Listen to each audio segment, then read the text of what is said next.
খুবই ভালো, খুবই ভালো, একেবারেই অন্যরকম। তথাকথিত গল্পের বাইরে একেবারে একটা অন্য ধরনের ফিল্ম, অসাধারণ।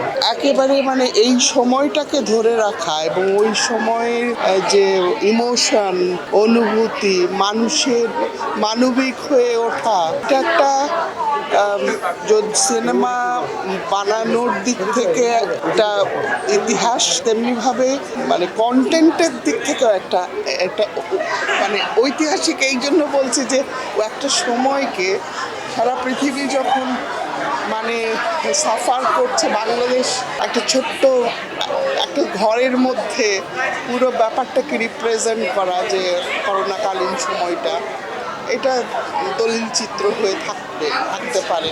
অভিনয় তো ভীষণ ভালো, যথাযথ জয়া তো খুব ভালো করে, মহসিনা অসাধারণ, খুবই ভালো, খুব ভালো, খুবই ভালো মেকিং।